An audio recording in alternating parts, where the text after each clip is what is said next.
اللہ رب العالمین نے کہا والمؤمنون والمؤمنات، مومن مرد اور مومن خواتین بعضهم اولیاء بعض بعض کے دوست ہیں، یأمرون بالمعروف بھلائیوں کا حکم دیتے ہیں، وینہون عن المنکر برائیوں سے روکتے ہیں، ویقیمون الصلاۃ نماز قائم کرتے ہیں، ویؤتون الزکاۃ اور زکوٰۃ ادا کرتے ہیں، ویطیعون اللہ ورسولہ اللہ اور اس کے رسول کی اطاعت کرتے ہیں، اولئک سیرحمہم اللہ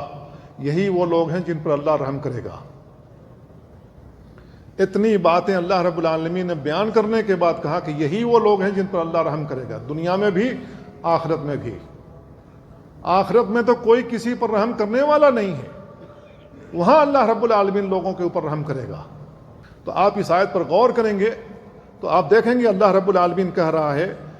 نماز اور زکوٰۃ سے پہلے اللہ رب العالمین نے کہا بھلائی کی طرف دعوت دینا ہے، برائیوں سے روکنا ہے۔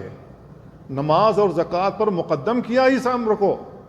کہ ہمیں دعوت کا کام کرنا ہے، جس سے اس کی اہمیت کا اندازہ ہوتا ہے کہ اللہ رب العالمین نے اس کی کیا اہمیت بیان فرمائی ہے، ہمیں اس کا اندازہ ہو جانا چاہیے۔ اور اللہ رب العالمین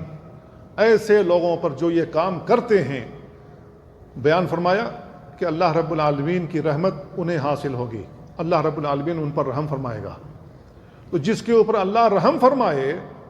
اس کے پاس زحمت پھر کیسے آ سکتی ہے؟ جس کے اوپر اللہ کی رحمت اترتی ہو اللہ رب العالمین اس کے دل کو سکون دے گا، اس کے دماغ کو اطمینان بخشے گا، اور ہر وہ کام جو وہ کرنا چاہتا ہے حلال طریقے سے اللہ رب العالمین اس کو پورا کرے گا۔